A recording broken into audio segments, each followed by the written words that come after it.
invitados al Centro Riojano de Madrid a la presentación del libro El fracaso de la monarquía de don Javier Castro Villahermánez.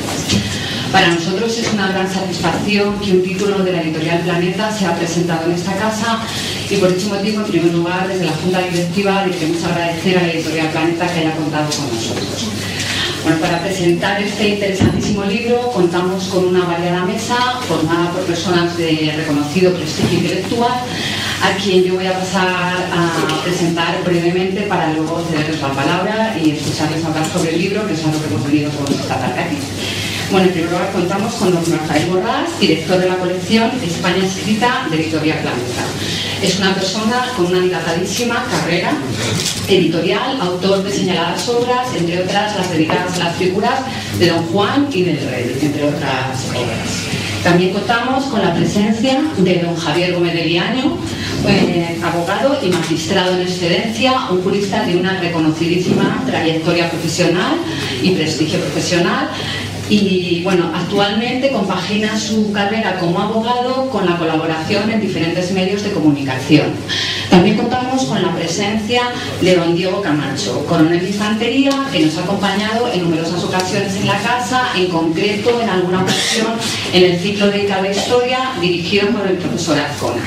Y también contamos con la presencia de doña Pilana Guerrero, socia de la casa y vicepresidente de Nódulo Materialista. Doña Pilana es uno de los máximos representantes del materialismo filosófico, escuela de filosofía del prestigioso filósofo Gustavo Bueno. Bueno, yo les agradezco a todos ustedes su presencia esta tarde en la casa y asimismo se lo agradezco especialmente a todos los miembros de la mesa. También quiero darle la enhorabuena a don Javier Castro por su excelentísima obra. Y yo ya me voy a callar y voy a ceder la palabra a todas estas personas que se encuentran con nosotros y que seguro que tienen cosas interesantísimas que contarnos. Bueno, en primer lugar le cedo la palabra a don Rafael Borrás y una vez más, bienvenidos a todos. Gracias. Muchas gracias. Buenas tardes y muchas gracias a todos ustedes por su asistencia. En julio de 1936, en los primeros días de la revolución provocada por el fracaso del golpe militar, el líder anarquista Diego Abad de Santillán pronunció una conferencia en Barcelona, en la sede de la Confederación Nacional del Trabajo, en la que tuvo el valor cívico de afirmar: no quería la prisión para mí y no la quiero para mis enemigos. Parafraseando sus palabras, durante el franquismo yo no quise nunca la censura gubernamental ni para mí ni para nadie. Pero recobrada la democracia y llevo más de 60 años moviéndome en el mundo del libro, tampoco he querido ningún tipo de censura ni para mí ni para mis adversarios ideológicos, del color que fuesen. Y en una misma colección he publicado a rojos y azules, pasando por todos los colores del arco iris.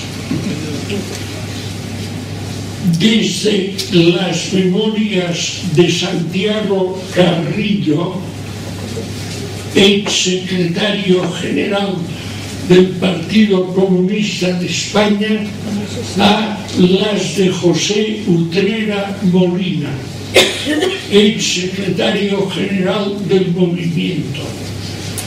Desde la monarquía necesaria de Tom Burns Marañón a el fracaso de la monarquía de Javier Castro Villacañas, que presentamos esta noche. Creo que en España, hoy más que nunca, debiéramos tener presente, como dejó dicho de una vez por todas Gregorio Marañón, que ser liberal es estar dispuesto a admitir que el otro puede tener razón. Digo esto porque estamos ante una obra polémica y es sabido que los iberos tenemos cierta propensión a dirimir las cosas por las bravas. En cualquier caso, como en un cuento de Jorge Luis Borges, en 1923 la aceptación por Alfonso XIII del golpe de Estado del general Primo de Rivera supuso a corto plazo la caída de la institución, sin que entrase en lucha siquiera un piquete de alabarderos. Y en 1969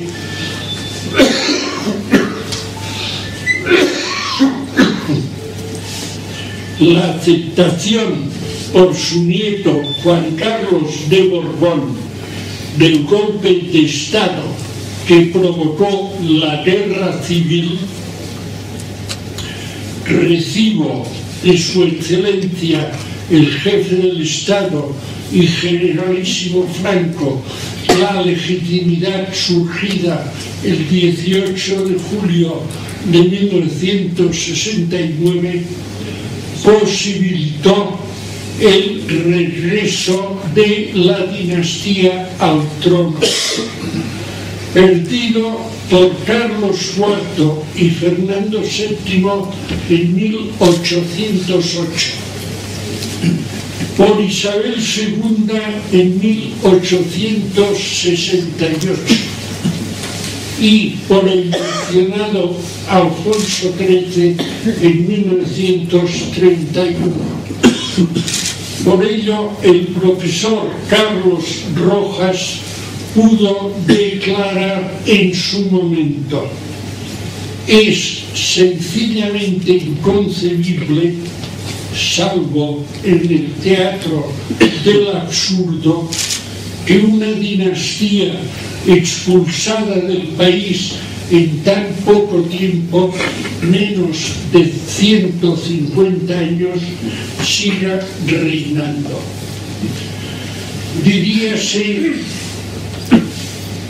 que el destino del país es vivir lo ya vivido, aunque el verso de Antonio Machado, ni está el mañana ni el ayer escrito, nos permita mantener una duda razonable.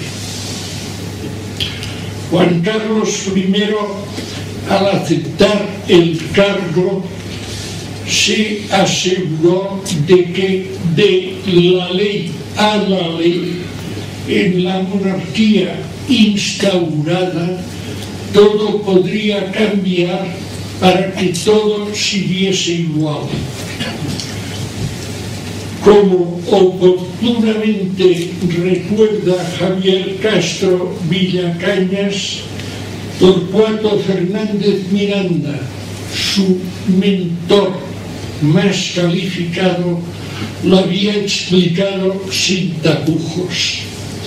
El objetivo es consolidar la monarquía instaurada, incorporando a todos sus enemigos declarados, que son los herederos de la Segunda República, derrotada después de su sovietización, y los nacionalistas que ven en la corona la culpable del decreto de nueva planta de Felipe V de Borbón. Para ello es preciso dar desde arriba, dijo Torcuato Fernández Miranda, el poder a unos hombres de transición que reconozcan incluso al Partido Comunista y les den acceso a gobernar. El día en que haya un gobierno socialista apoyado por nacionalistas, don Juan Carlos tendrá una corona asegurada, lo que ya es difícil de lograr a estas alturas del siglo XX. Fin de la cita de Torcuato Fernández Miranda. Por ello, 37 años después de su instauración por el general Franco, no sé si Javier Castro Villacañas no debiera haber titulado su obra El triunfo de la monarquía, pues con la excepción de Felipe V, el de don Juan Carlos es el reinado más largo en toda la historia de los Borbones en España, desde 1700 hasta nuestros días. Este es un país surrealista en el que la sociedad mayoritariamente condena el franquismo, mientras su jefe de Estado, según declaró a la periodista británica Selina Scott, no permite que se hable mal de Franco en su presencia. Enhorabuena, querido Javier Castro Villacañas, por este nuevo libro tuyo. Tú sabes muy bien que los Borbones, vivos o muertos, regresan siempre a España. Aunque en el Escorial, como previsoramente advirtiera doña Sofía, están llenos todos los cajones. Pero hay que mantener la ilusión sin hacernos ilusiones, a la espera de que de una vez por todas seamos capaces de romper el maleficio denunciado por Jaime Gil de Viedma. De todas las historias de la historia, sin duda la más triste es la de España, porque termina mal. Muchas gracias.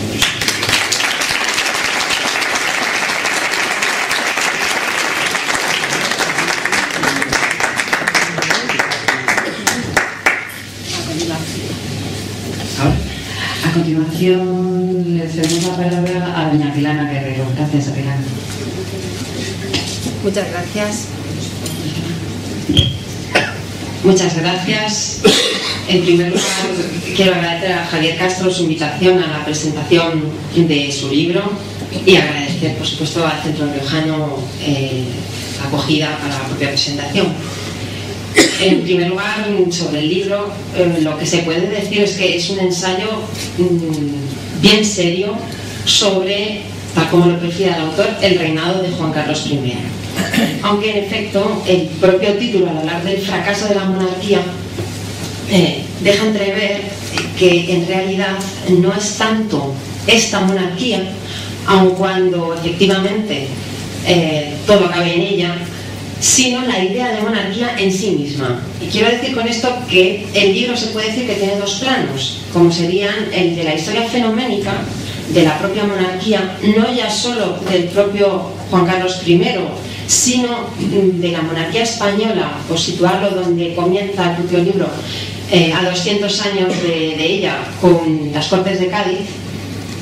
De hecho, recuerda la celebración que en la que estuvo presente el propio rey, las palabras que le dedicó, ¿no? Que la nación en aquellos momentos tuvo más autoridad que las propias autoridades o algo así.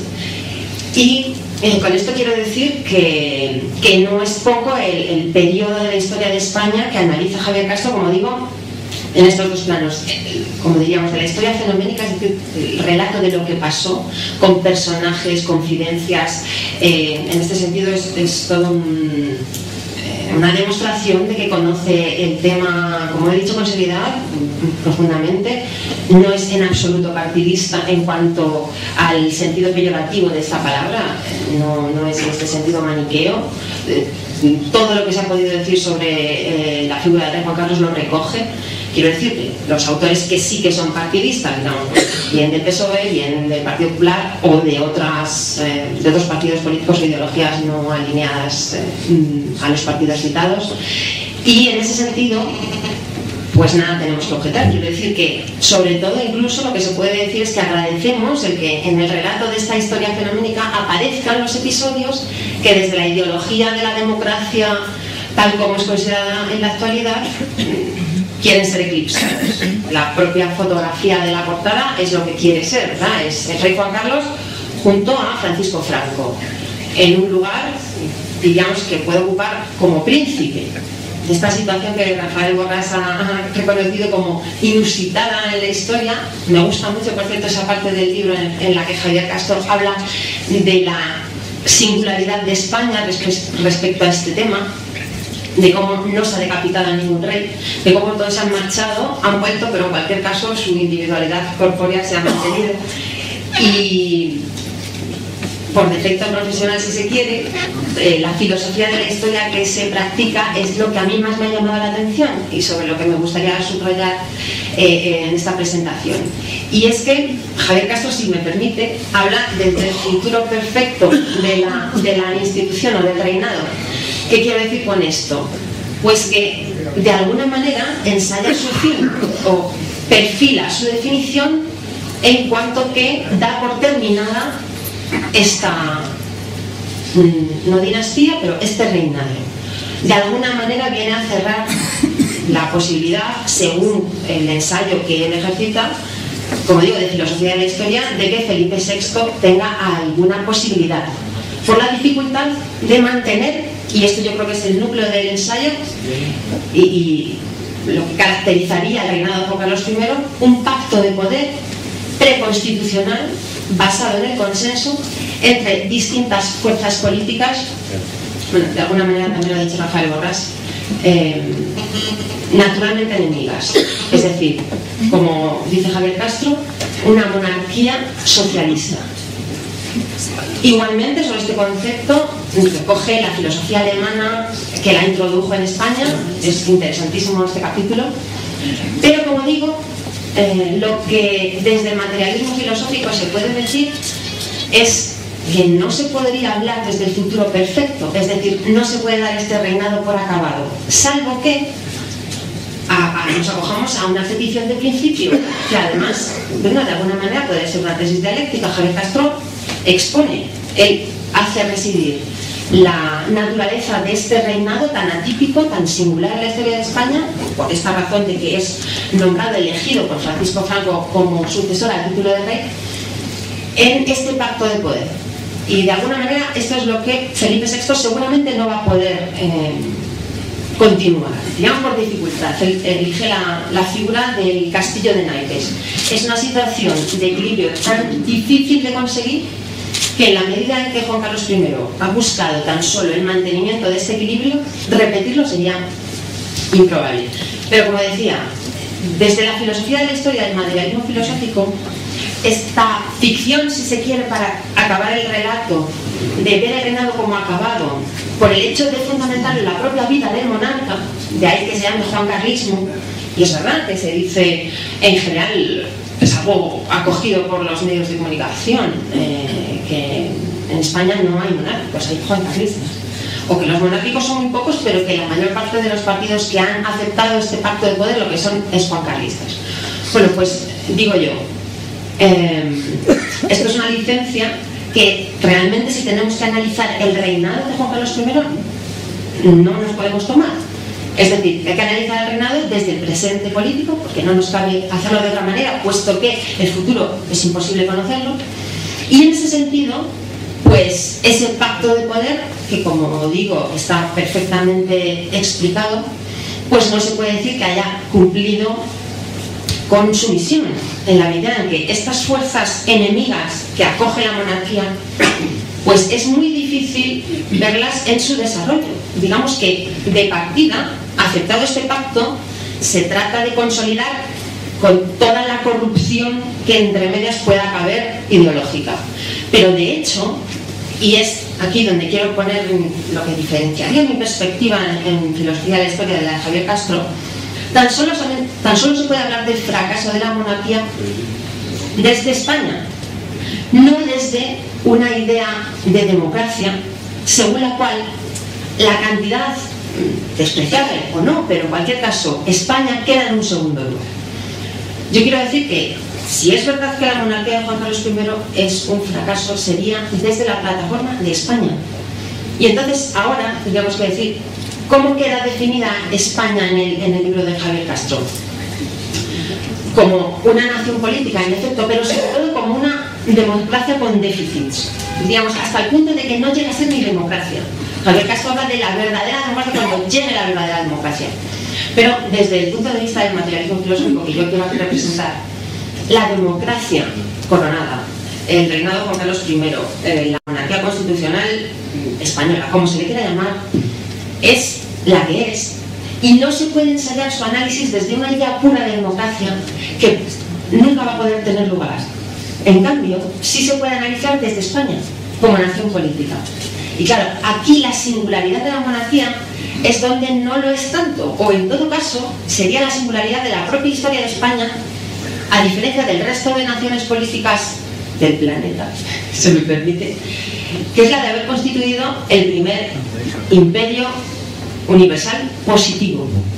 Y aquí es donde creo yo que se encuentra esta singularidad del reinado de Juan Carlos I, y cómo es que Serrano Suñer es un absurdo legal, ¿no?, que Franco pueda haber hecho esto, que pudiera nombrar ya desde el año 47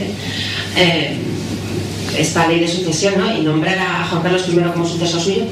Pero en realidad no lo es tanto si vemos esta identidad de la nación política no como una nación cualquiera, no como una democracia homologada. En ese sentido, pues podemos estar de acuerdo en que la monarquía es una institución que no casa en abstracto con lo que supone la idea de democracia. Pero en cuanto que nación política, España es lo que nosotros decimos el resto del naufragio del imperio universal que existió. Y ese es el papel que tiene la monarquía en España, pese a que y de alguna manera tampoco es una cuestión elegible si nos gusta o no nos gusta. La cuestión es que la diferencia entre antiguo régimen y nuevo régimen, lo que significaría para España ese corte de 1812, desde el cual Javier Castro sitúa el inicio de este relato tan interesante, por otro lado, pues es el naufragio de este imperio, pero en el cual sobrevivimos, o en el que estamos viviendo, y que tampoco se puede tomar a modo de diríamos, ya he dicho, cantidad despreciable. Y si en algo entonces se puede hablar de fracaso, es en que la monarquía de Juan Carlos I ha rubricado el estado de las autonomías que tiene como proyecto, conseguible o no, todavía estamos en ello, la descuartización de España, o el descuartizamiento de la nación política. En este sentido, ¿qué significa la monarquía? ¿Por qué se puede asociar al imperio? Y en esa singularidad histórica tan extraña, no ver tan impostada la figura de Juan Carlos I, pues en cuando decimos esa particular condición de lo que fue el imperio español, de constituir una coordinación de estados por encima de la cual la corona precisamente representaba el que no se ejerciera un poder despótico sobre ninguno de esos estados. Ese sería el papel, en todo caso, histórico, por herencia, pero absolutamente presente de la monarquía española. De manera que en todo, si acaso se pudiera hablar del fracaso, sería, y yo creo que en algún momento del libro así se puede reconocer, el que la propia persona de Juan Carlos, por eso juancarlismo, no está a la altura de semejante símbolo.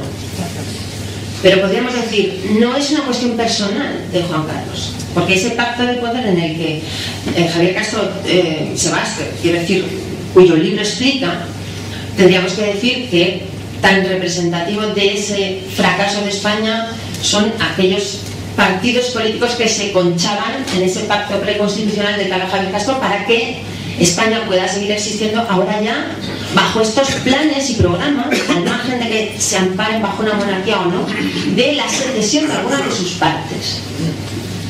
De manera que, en todo caso, hablando desde el presente, pues ya si reina Felipe VI o no, es lo de menos, aun cuando, como digo, significaría sobre la supervivencia de la nación política española como tal.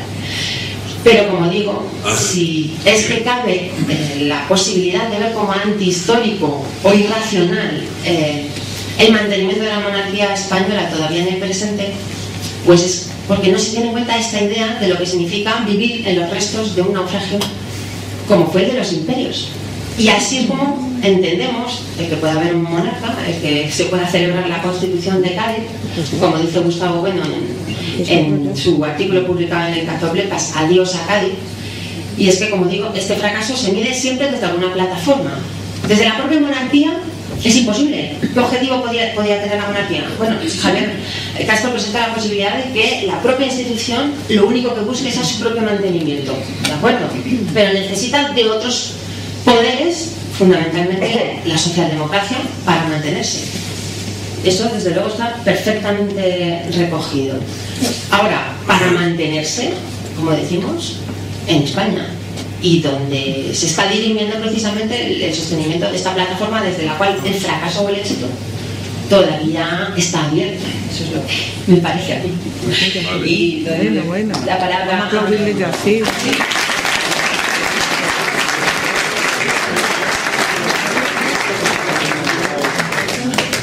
Muchas gracias a Milana y ahora le cedemos la palabra a don Diego Camacho.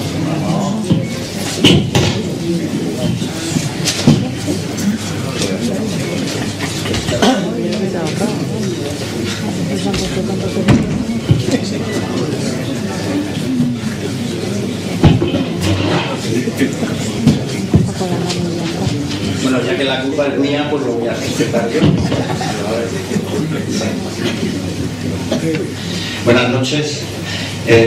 Lo primero, Javier, felicitarte por tu libro. Su lectura me ha supuesto un enriquecimiento personal. Es un ensayo político, en mi opinión, de primera categoría. Las conexiones que haces entre la monarquía actual y el periodo alfonsino me parecen espléndidos. Tus reflexiones entre libertad e igualdad me parece una cosa magnífica también. Y bueno, recordar a pensadores que todos hemos leído en la facultad, como el Jacques Constant, sobre todo Tocqueville. Estoy de acuerdo con eso de que en este país, desgraciadamente, se lee poco a Tocqueville o se le desconoce, y donde está la esencia de lo que es la democracia en América, que realmente es la primera que se puso en el mundo político. Y después, evidentemente, la reflexión que hace sobre nuestra norma esencial de funcionamiento político, que es el consenso. Pues, me parece que es un libro redondo. Y bueno, me viene a la cabeza esta frase que decía Chateaubriand un día después de ser cesado como ministro de Asuntos Exteriores en Francia. Decía: la ingratitud es cosa de reyes, los borbones exageran. Entonces, bueno, la historia del fracaso del reinado Juan Carlos I, para mí, es la historia de un desdén, de un desprecio de una ingratitud. Porque si hay una cosa que Juan Carlos I no se puede quejar, es de que llegó al poder, pues unos le apoyaban directamente, otros le apoyaban menos, y otros estaban a la expectativa, y después había algunos que le llamaban el breve y que después eran los más fervientes apoyos que tenía el rey. Pero en definitiva, cuando llega Juan Carlos al poder, la sociedad española en su mayor parte está pues por recuperar o encontrar la democracia y la libertad. Y entonces yo creo que la gente del común, entre la que yo me cuento, pues lo que le importaba de la situación era que después de 39 años sin libertad política y sin otras libertades, pues se pudiera acceder a un proceso en donde los españoles fuéramos capaces de encontrar nuestro camino. Entonces, para mí, el fracaso de la monarquía, que está muy bien explicado en el libro, sus causas, llamemos estructurales, sus vicios de partida, se debe, pues, en mi opinión, sobre todo a una frivolidad. Es decir, que un hombre que llega al poder con todo el mundo a veces mirando a otro sitio porque no convenía mirar de frente o porque había que disculpar ciertas cosas, pues ha sido incapaz en 37 años de identificar los intereses de su familia y de su dinastía con el interés nacional. Y no nos engañemos, si un día vamos a ser libres y vamos a vivir en democracia, que ahora no se vive en ella, por supuesto, será un día en donde el ciudadano recupere la soberanía nacional, algo tan sencillo y tan complicado como eso. Si el ciudadano no es dueño de esa soberanía nacional, pues ya podemos abrir comisiones, ya podemos generar nuevas instituciones, pero recordar lo que decía Montesquieu: primero las costumbres, después las instituciones y después el régimen político. Y lo decía por ese orden. Perdón.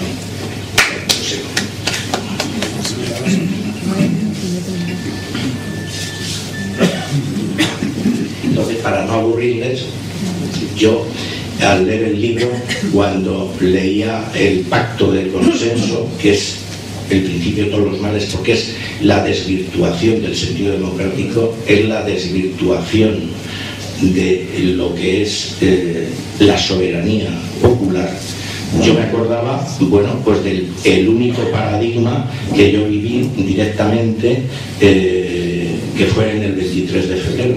El 23 de febrero es un paradigma de esa ley de consenso. Es decir, cuando fracasa el golpe, no por la iniciativa real, sino porque Tejero no quiere ir por ese camino, en un determinado momento se produce pues lo que nos dice Javier Castro Villacañas, la ley del consenso.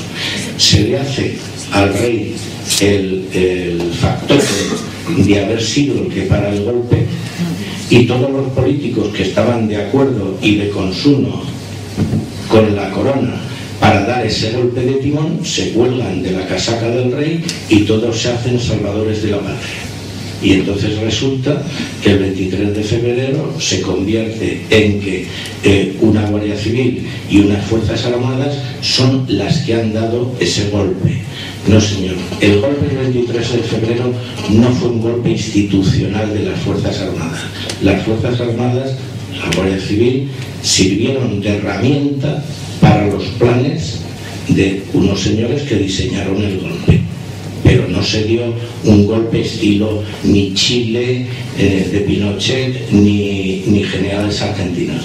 Y entonces en este suceso que para mí marca, digamos, el inicio de la corrupción política, porque ya la clase política aprende muy bien cómo se engaña al ciudadano, y cómo se le mantiene al margen de todo tipo de información que están obligados a, pues es, como digo, un paradigma para mí de esa situación de ley de consenso.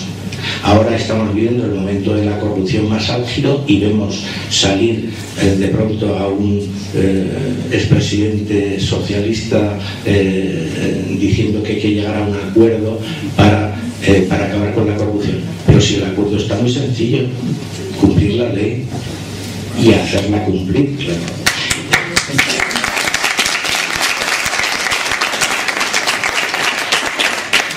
Y para terminar, pues yo diría que para mí este fracaso de la monarquía es evidente por culpa fundamentalmente del titular.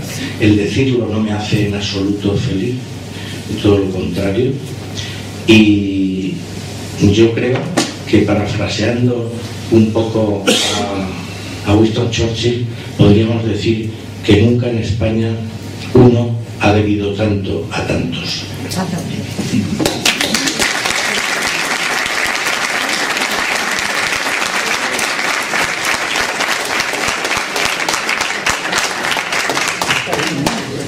Don Javier Gómez de Leana. Señoras y señores, por sugerencia de la organización del acto, y además porque sé bien que no hay nada peor para la paz de un jurista que abusar del verbo, quisiera hacer un breve y seguro que reconfortante aviso.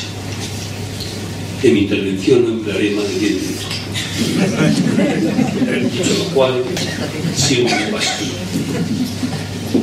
Se trata de presentar el libro El fracaso de la monarquía, escrito por don Javier Castro Villacañas, de quien en la jerga del mundo judicial se diría que es uno de esos hombres que jamás jura en falso, lo cual es digno de ser destacado, pues son uno de los perjuros, entre comillas, que le dan a la pluma o al teclado, incluso hablan sin parar, a sabiendas de que no dicen verdad. Mas antes de continuar, dejo constancia expresa de que yo no soy nadie, o casi nadie, para poner los puntos sobre las íes y glosar las ideas que Javier expone en su obra. La amistad, como único mérito que puedo exhibir, no añade cordura al intelecto, aunque sí aplomo las palabras y sosiego al espíritu. Quede claro, por tanto, que mi tarea es intentar acicalar, ya que no cimentar ni rebustecer con mi modesto grano de arena, la sólida pirámide levantada por Javier Castro en este trabajo que hoy nos brinda. Lo primero que destacaría es que estas páginas están escritas por un español que procura no traicionarse ni traicionar a España, haciendo oído de mercader a uno de sus sonoros problemas y rechazando todo aquello que no sea el dictado de su conciencia.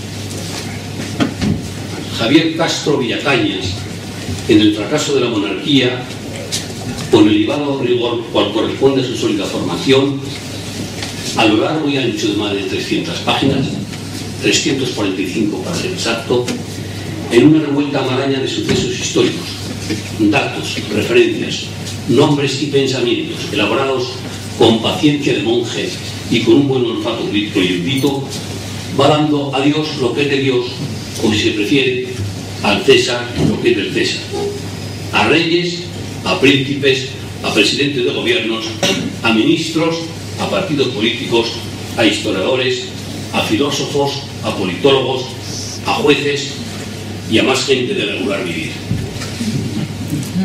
A cada uno lo suyo es lo que la justicia consiste y que Javier hace porque al pertenecer a esa estirpe intelectual racionalista, más que ofrecer explicaciones a su tesis derrotista, con la que aboga el título, ordena preguntas, coloca incertidumbres y responde a todas las cuestiones que plantea.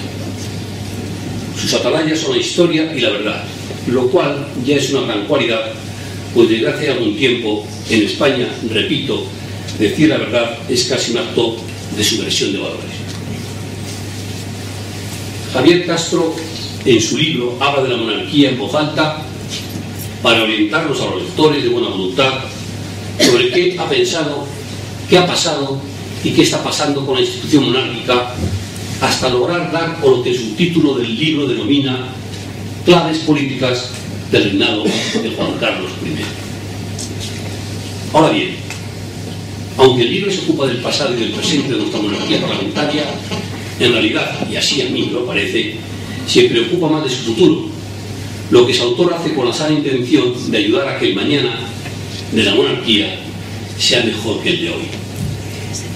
Es decir, que la monarquía, de serlo, sea verdaderamente democrática y honesta. El pasado interesa como fuente de conocimiento de las causas que han llevado a la delicada situación en la que la institución se encuentra. Podrían ustedes preguntarme qué es lo que destacaría del libro. Pues voy a ser sincero. Me ha gustado especialmente cuando Javier trata la relación entre monarquía y socialismo con teorías como la de von Stein, que sostiene que la institución monárquica, si quiere sobrevivir, no puede quedarse exclusivamente con la función armónica, sino que tiene que ampliar y fortalecer, mantener una intensa actividad en pro de la reforma social.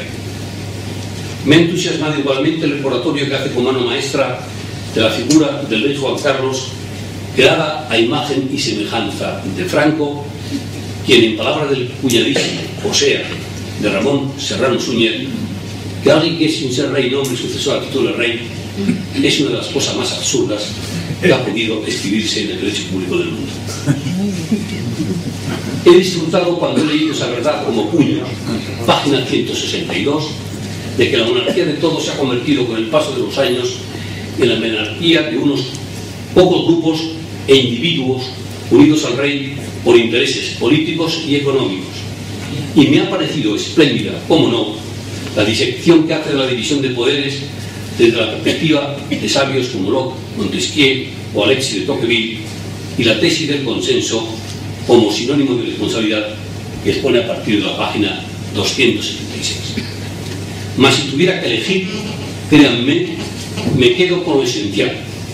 A Javier, lo mismo que a otros Javieres, el Estado le importa más que la monarquía y bastante más que el rey.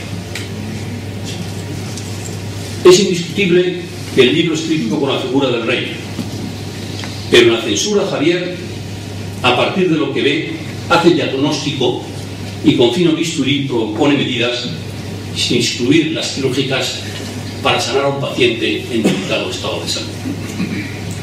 Y es que, no obstante reconocer que durante 37 años el rey ha gozado de la simpatía y confianza de los españoles, por contraria razón, también puede haber ocurrido que su majestad se esté quedando algo atrás por haber perdido cierto norte o haber tenido serios tropiezos en la andadura.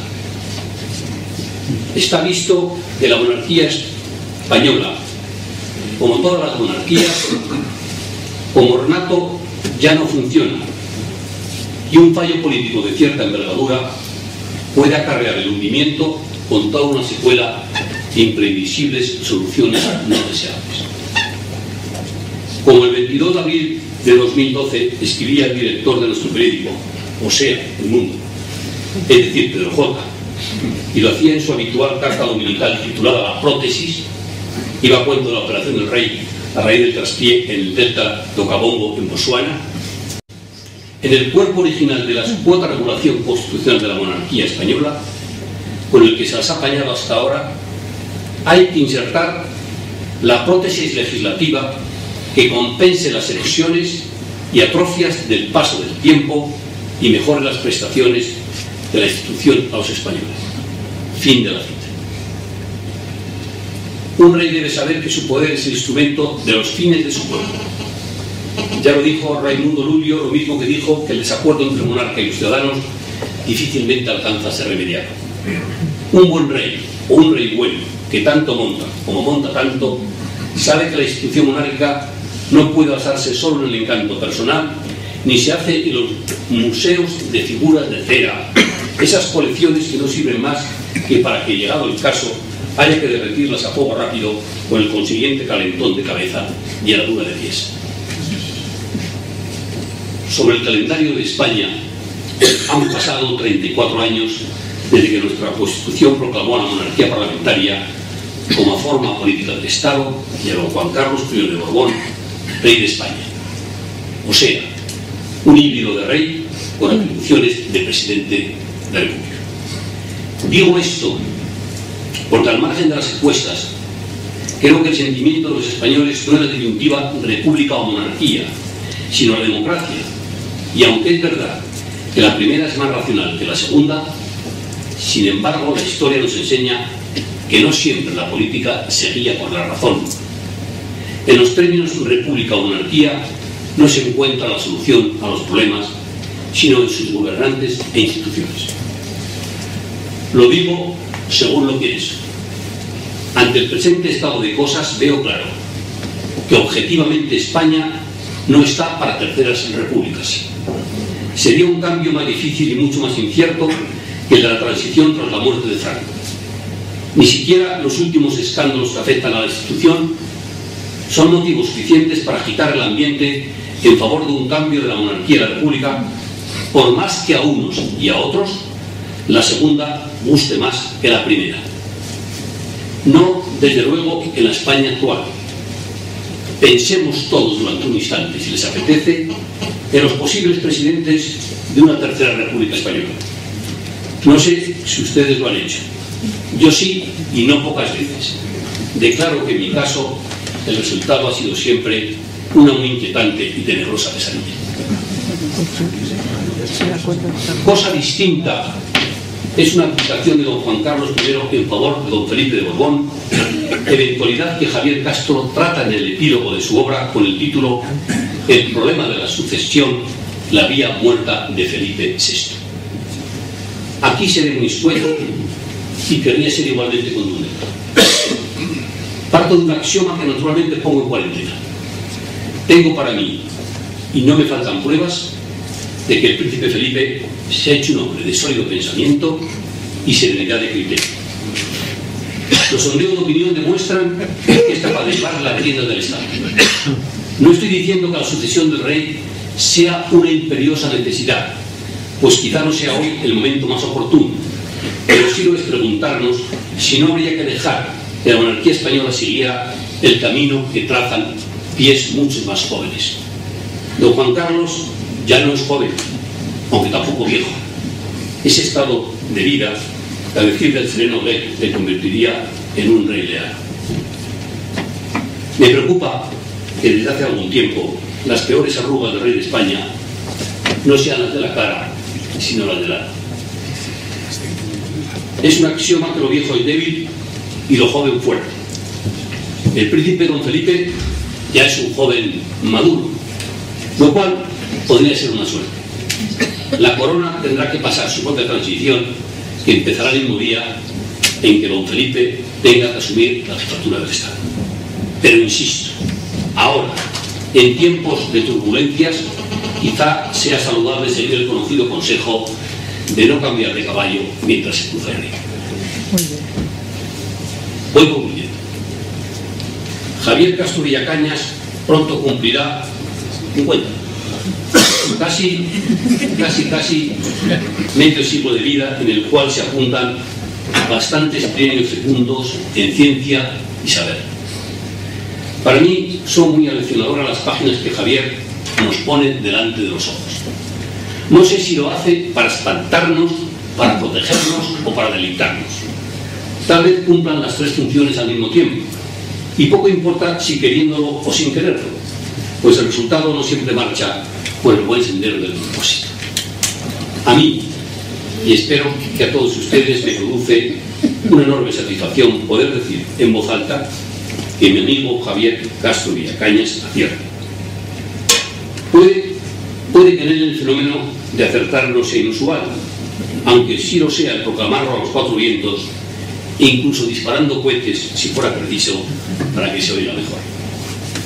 Y es que en la obra con la que nos obsequia se concentran las cuatro grandes virtudes, a mi juicio, grandes virtudes intelectuales, a saber, la prudencia, aunque parezca que no, la justicia, que es que sí, la fortaleza y la templanza. Javier, al escribir este libro, ha logrado lo que para Montaigne era el signo más certero de la sabiduría. Esto es la serenidad constante. Por eso le recomiendo que lean el libro con serenidad. También con pasión, porque está escrito también con pasión. Estoy convencido de que cuando lleguen al final, lo que sentirán por Javier Castro Villacañes y su obra será admiración y respeto a partes iguales. Yo, además de rendir culto a la amistad, creo haber cumplido con mi deber de celebrar su espléndida obra que tanta luz proyecta sobre la monarquía española y los problemas que tiene en estos tiempos de tanta incertidumbre. Querido Javier, enhorabuena a ti y también por lo que les toca a los tuyos, singularmente a los padres destinatarios de ese todo y algo más de la nada enigmática dedicatoria. Sumo estas palabras, querido Javier, un abrazo de bello contigo.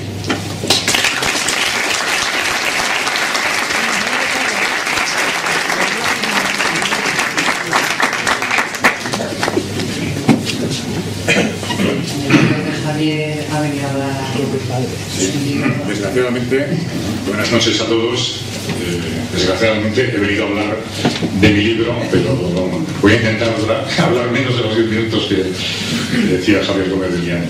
Yo, si me lo permiten, quiero agradecer a las personas que me han precedido en el uso de la palabra, porque todas ellas son importantes por sí mismas y por lo que significan. Han significado y significan también en este momento de España.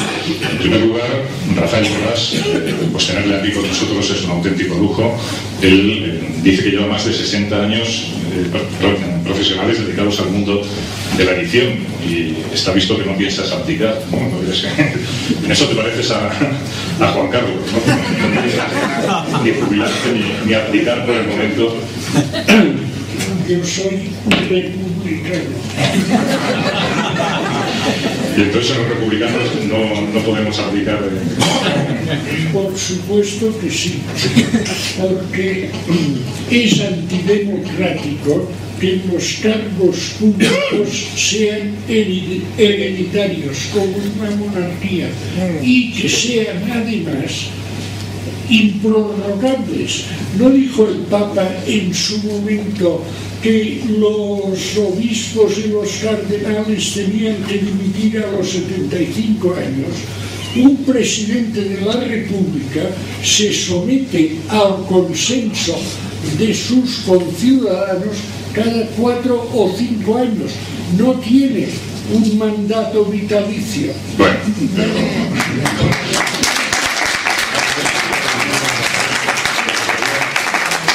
sabes la importancia de tu labor al frente de muchísimas ediciones, colecciones, pero no me interrumpas.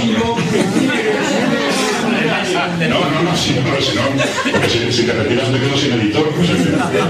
Tendrás otros. Sí, bueno, pues no se puede entender los últimos 50 años del mundo editorial español sin conocer la obra de Rafael Borràs, que es muy importante sobre todo respecto a nuestra historia contemporánea. Están todas sus colecciones de Espejo de España, donde aparecen cantidad de memorias, ensayos, libros de entrevistas, investigaciones que han quedado ya como referentes para que todos los lectores, los amantes de la historia, de la política, los profesores de universidad puedan tener unos documentos donde encontrar el encuentro y la documentación de lo que ha sucedido en nuestro país en los últimos años.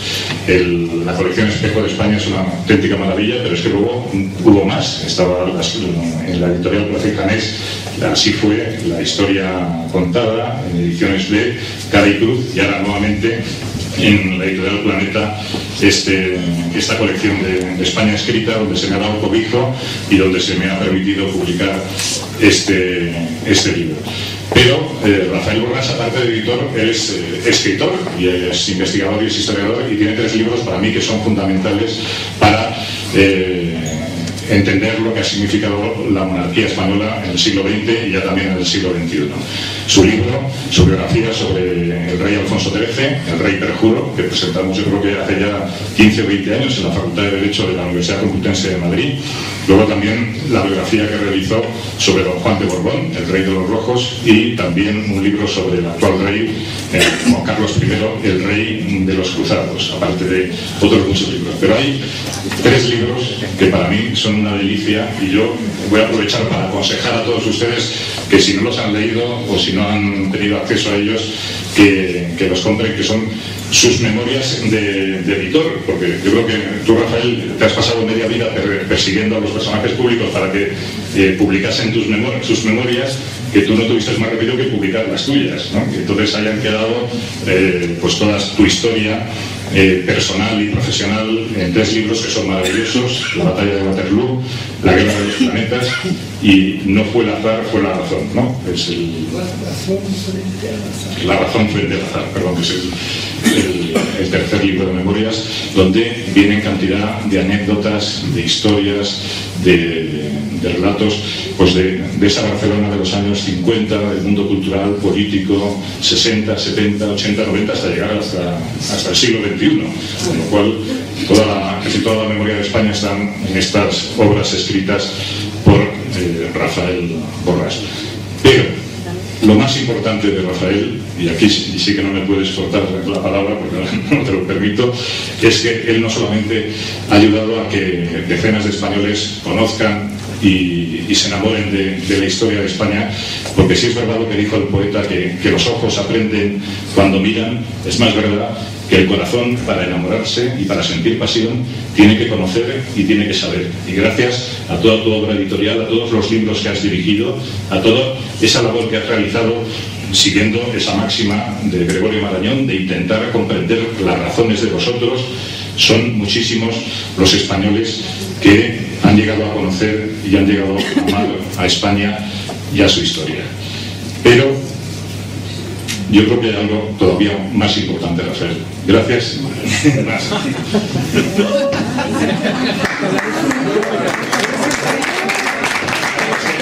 Rafael Borràs, se le han realizado muchos homenajes en Madrid, pero como él ya no viene mucho por aquí, me parece que el último fue el de la Feria del Libro, y la verdad es que es un personaje que para todo lo que ha hecho ha recibido menos reconocimientos de los que se merece. Pero desde el punto de vista personal, Rafael, tú has conseguido algo que para mí es todavía más importante, y es que tu manera de ser, tu estilo, tu seny catalán, ese sentido liberal español que tú también profesas y llevas, has hecho que muchísimas personas entendamos, conozcamos y amemos mucho más a Cataluña. Porque catalanes como tú, yo creo que en este momento de la historia de España tan complicado, donde precisamente lo que se lleva es todo lo contrario, es la falta de entendimiento, la mala educación, la falta de liberalismo, de ponerse en las razones del otro, de entenderse, pues nos están llevando a una situación absolutamente descabellada. Ojalá hubiera en España más Rafael Borràs, y ojalá que en Cataluña hubiese muchos más Rafael Borràs, porque eso ayudaría a solucionar muchos problemas. Y eso es todo.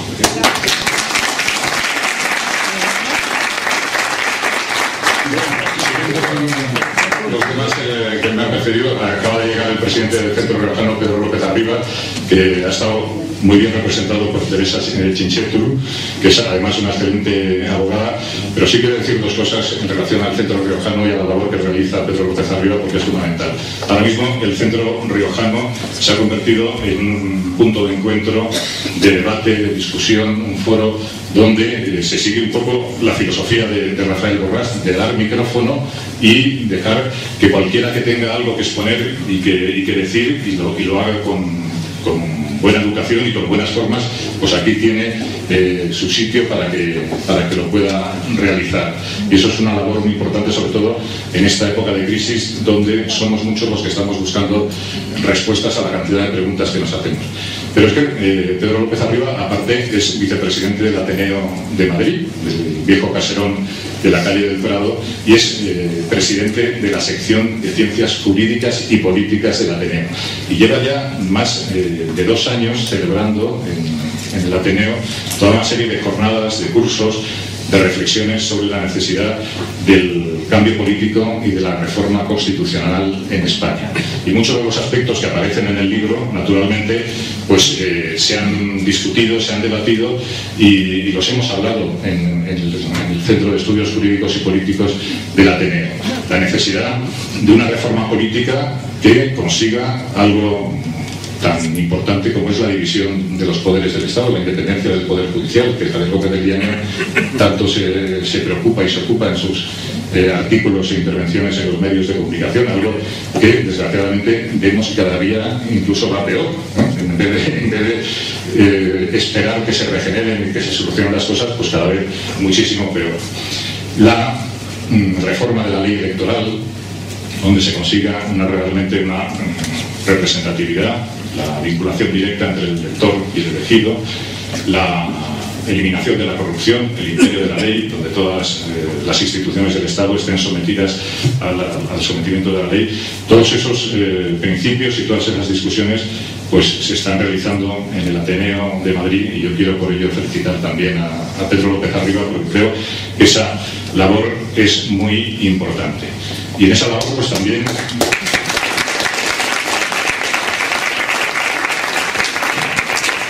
está participando la profesora Atilana Guerrero, que ha intervenido, y ya solamente con su nombre pues ya se ve que es una invocación, una especie de arenga para la lucha, y así lo ha manifestado en su intervención.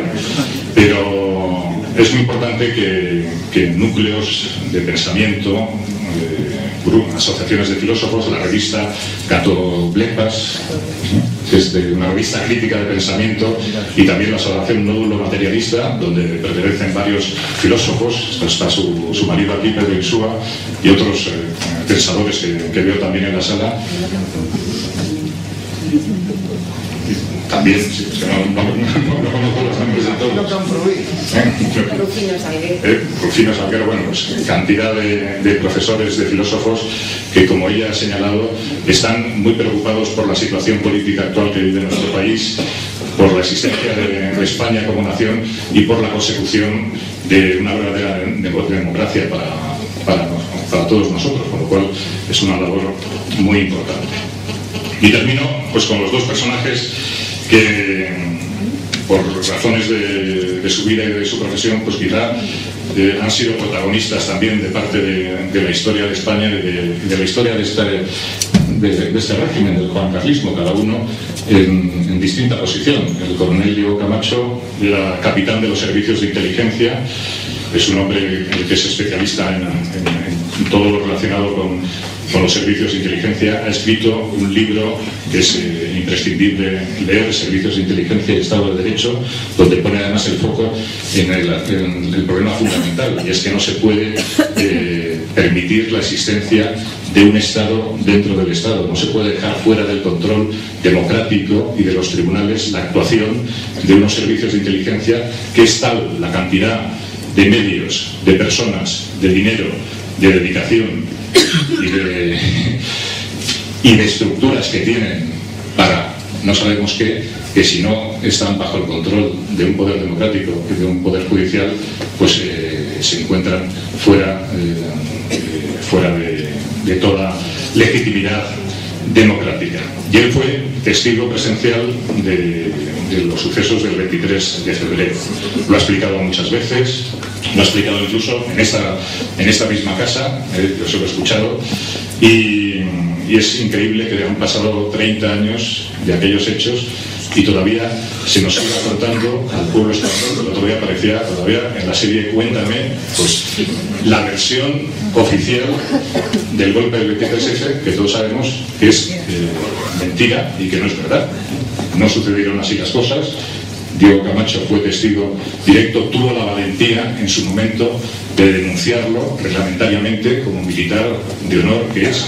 Gracias a esa denuncia se estableció una investigación interna dentro del CSIC, que fue el famoso informe Jáudenes, y gracias a ese informe Jáudenes pudimos saber muchos años después, lo que ha sucedido.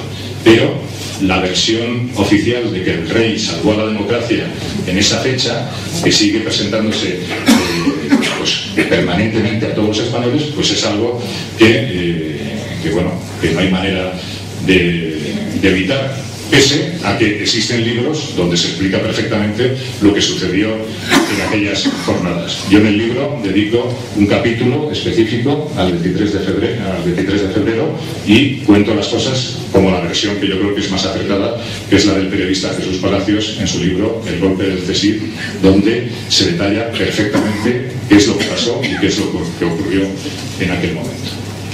Y Javier Gómez del Viaño, magistrado que fue de la Audiencia Nacional, tuvo que hacer frente a uno de los problemas más importantes del régimen de la monarquía parlamentaria, y que fue el de la corrupción, de los crímenes de Estado, el mal uso también de los fondos reservados. Él instruyó, reunió todas las pruebas y llevó a juicio, un juicio que se celebró con todas las garantías y donde se condenaron a los autores de unos crímenes horrendos como fueron los asesinatos de Lasa y Zabala. Él, en la Audiencia Nacional, hizo esa labor en favor de la democracia, y luego ya, cuando intentó investigar los posibles delitos de otros poderes importantes que todavía existen en nuestro país, pues ahí ocurrió como en el Quijote, cuando le dijo el caballero a Sancho: con la Iglesia hemos topado, ¿no? Y realmente pues con el poder topó Javier Gómez del Viaño, se le instruyó un proceso, se le condenó, pero en el año 2005 el Tribunal de Derechos Humanos de Estrasburgo condenó al Estado español por haber realizado un proceso en contra de Javier Gómez del Viaño sin las más mínimas garantías de imparcialidad. Así es las frases que aparecen en la sentencia de aquel proceso. Él, como es muy amigo de las leyendas y de las historias judiciales, de los latinazos, ¿no?, conocerá esa anécdota del presidente del tribunal que llama al oficial de la Guardia Civil y le dice: haga pasar al condenado, ¿no? Entonces, antes de ni siquiera tomarle la declaración, ya estaba condenado. Pues en el proceso contra Javier Gómez del Viaño pasó algo parecido, ¿no? Y él ya estaba juzgado, condenado y sentenciado antes de que se iniciasen las diligencias, y así lo vio el Tribunal de Derechos Humanos de Estrasburgo.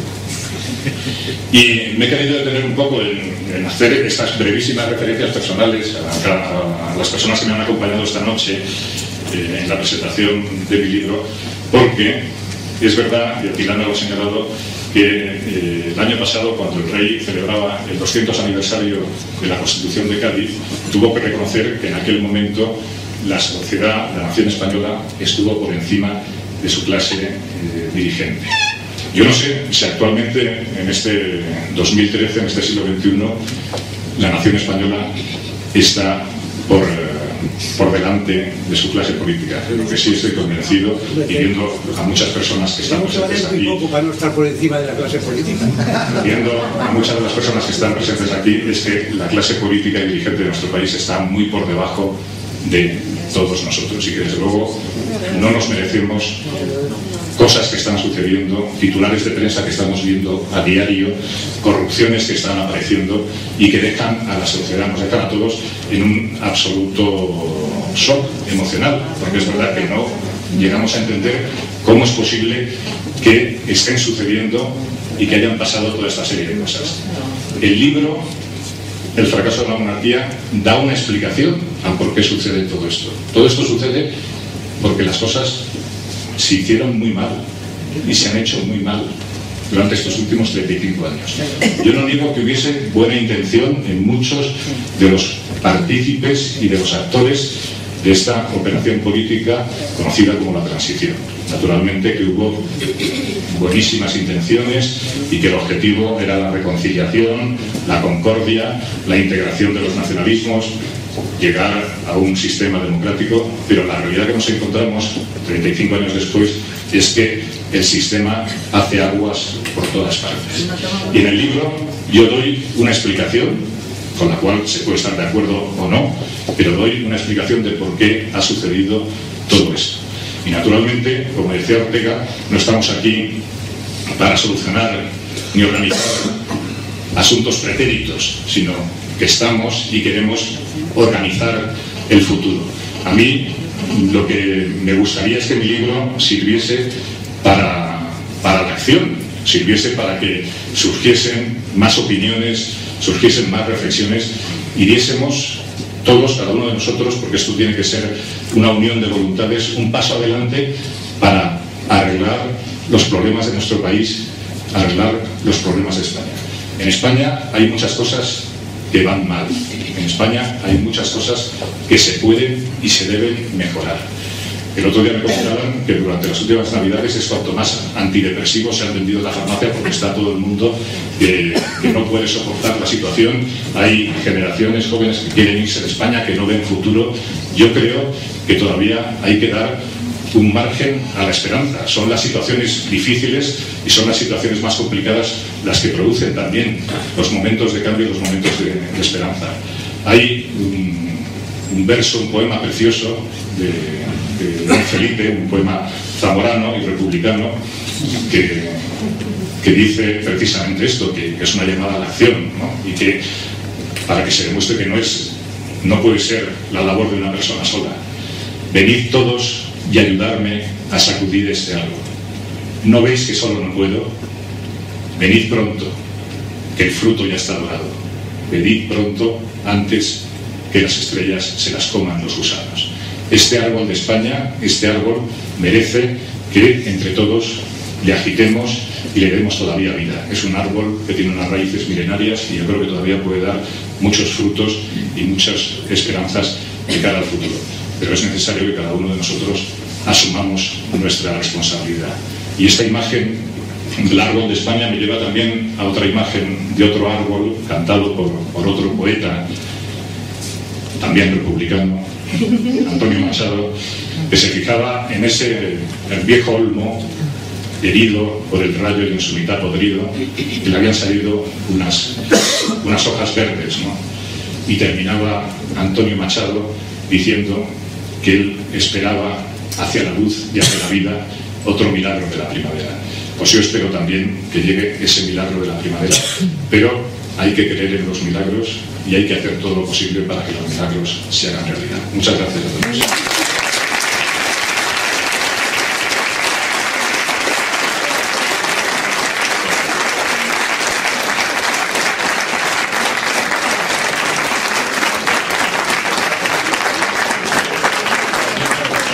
Bueno, Javier, enhorabuena, de verdad, y muchas gracias a todos los presentes por estas magníficas intervenciones y distintas intervenciones. Y bueno, como colofón les invitamos a todos a que subamos arriba a degustar un excelente vino de Rioja y muchas gracias por su asistencia.